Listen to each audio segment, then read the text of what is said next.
Hello students, welcome to constant exam GK. इस video में 23 से 26 जनवरी 2025 के इंपॉर्टेंट डेली करंट अफेयर्स के ऊपर चर्चा करने वाले हैं। वीडियो को एंड तक जरूर देखिएगा क्योंकि ये सारे के जितने भी क्वेश्चंस हैं वे सभी आपके लिए काफ़ी मोस्ट इंपॉर्टेंट हैं और आपके एग्जाम पॉइंट ऑफ व्यू से काफ़ी इंपॉर्टेंट होंगे। तो चलिए बिना टाइम वेस्ट किए वीडियो करते हैं स्टार्ट। पहला क्वेश्चन है, कौन सा राज्य भारत में समान नागरिक संहिता लागू करने वाला पहला राज्य बनने जा रहा है? ऑप्शन 2 उत्तराखंड। उत्तराखंड समान नागरिक संहिता लागू करने वाला पहला भारतीय राज्य बनने की ओर अग्रसर है क्योंकि इसकी सरकार ने यूसीसी नियम पुस्तिका को मंजूरी दे दी है। मुख्यमंत्री पुष्कर सिंह धामी के नेतृत्व में इस अभूतपूर्व पहल में सभी समुदायों में, चाहे वो किसी भी धर्म के हों, विवाह, तलाक, विरासत और भरण पोषण के प्रावधान इसमें शामिल किए गए हैं। नेक्स्ट क्वेश्चन, वैक्सीन विकास में योगदान के लिए 2025 के लिए INSA फेलोशिप किसे प्रदान की गई है? डॉक्टर कृष्ण एल्ला को। और ये कोवैक्सीन, विशेष रूप से कोवैक्सीन में उनके असाधारण योगदान के लिए 2025 के लिए INSA फेलोशिप मिली है। किस भारतीय राज्य ने भूतापीय ऊर्जा संसाधनों को विकसित करने के लिए आइसलैंड के साथ साझेदारी की है? उत्तराखंड। राज्य की भूतापीय क्षमता को दोहन किया जा सके और वर्किस कंसल्टिंग इंजीनियर्स के साथ एक समझौता ज्ञापन के माध्यम से औपचारिक रूप से तैयार यह सहयोग उत्तराखंड में 40 चिन्हित भूतापीय स्थलों की खोज पर केंद्रित है।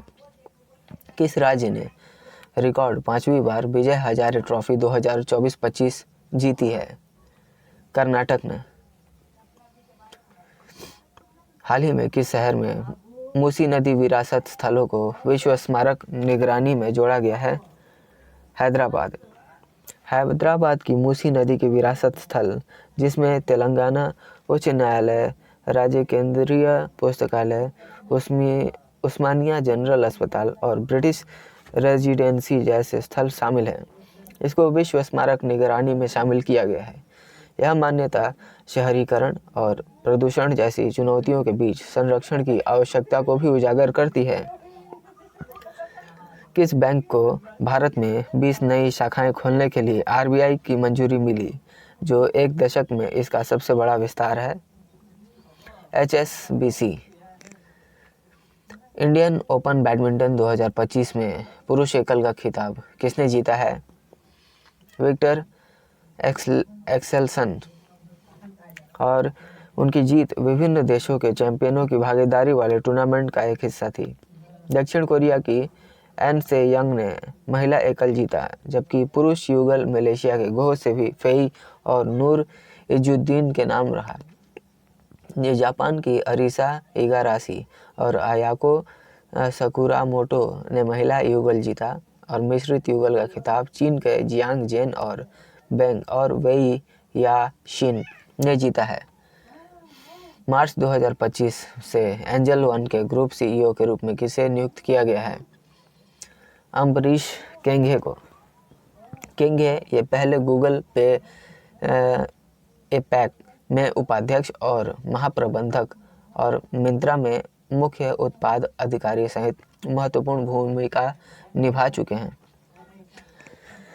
पूर्व भारत की पहली खगोलीय वेधशाला का उद्घाटन किस राज्य में किया गया? पश्चिम बंगाल। सुकन्या समृद्धि योजना किस वर्ष शुरू की गई थी? 2015 में। नई दिल्ली में आयोजित 7वें समुद्री सहयोग वार्ता में भारत के साथ किस देश ने भाग लिया? फ्रांस ने।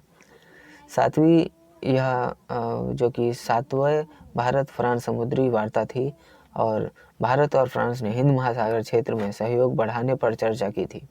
दोनों देशों ने समुद्री सुरक्षा के लिए अपने साझा दृष्टिकोण और अंतर्राष्ट्रीय कानून को बनाए रखने तथा बहुपक्षवाद को समर्थन करने के अपनी प्रतिबद्धता को भी पुष्टि किया है। सामपुर सौर ऊर्जा संयंत्र के लिए ऊर्जा मूल्य को अंतिम रूप देने के लिए किस देश ने भारत के साथ सहयोग किया है? ऑप्शन 3 श्रीलंका।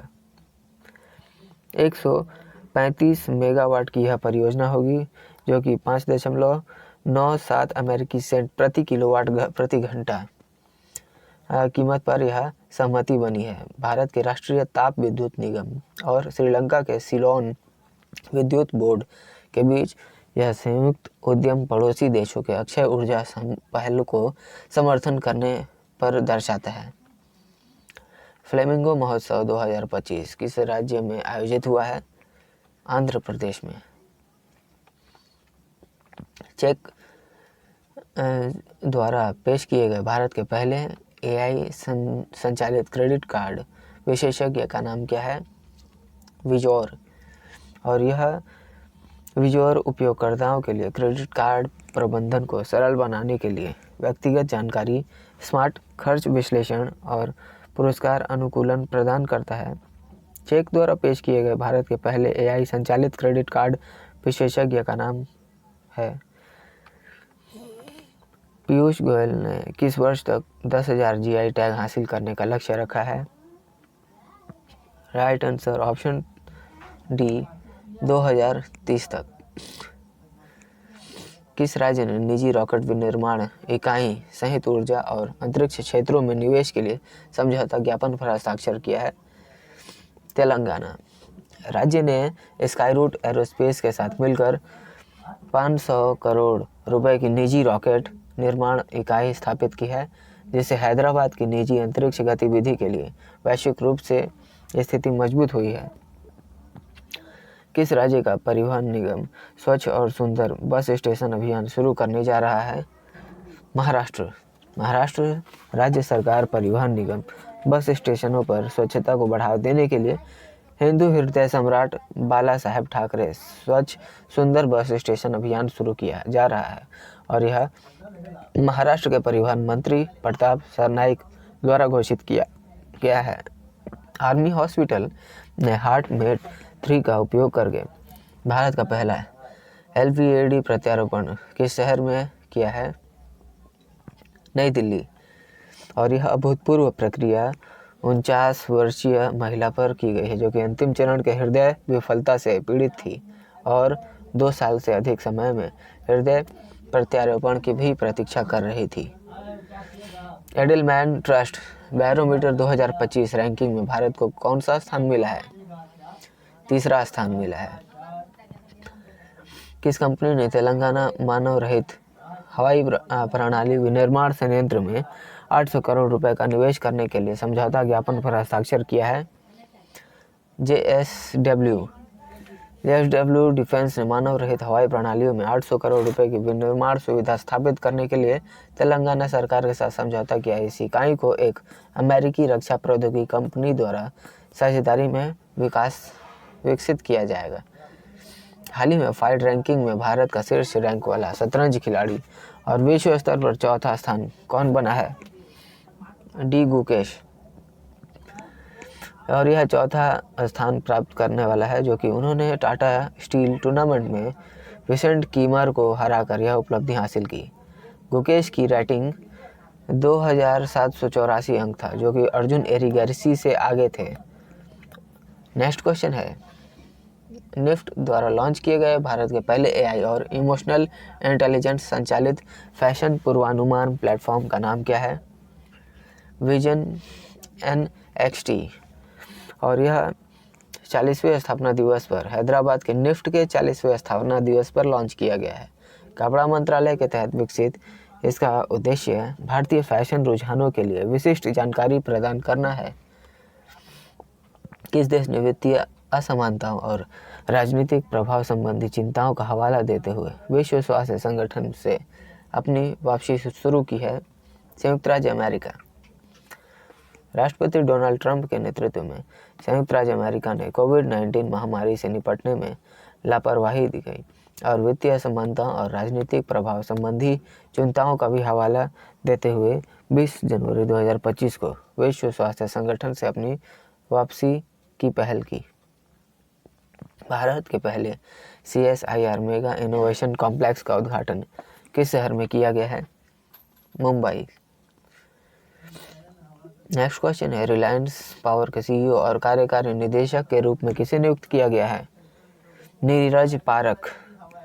नीरज पारक को 20 जनवरी 2025 से रिलायंस पावर के CEO और कार्यकारी निदेशक के रूप में नियुक्त किया गया।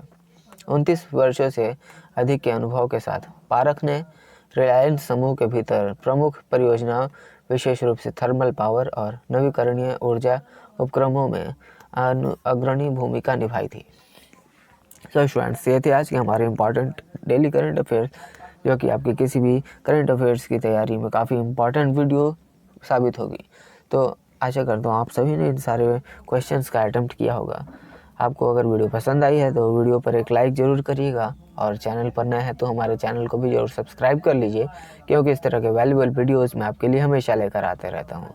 तो चलिए मिलते हैं नेक्स्ट वीडियो में, तब तक के लिए कीप वॉचिंग, कीप प्रिपेयरिंग।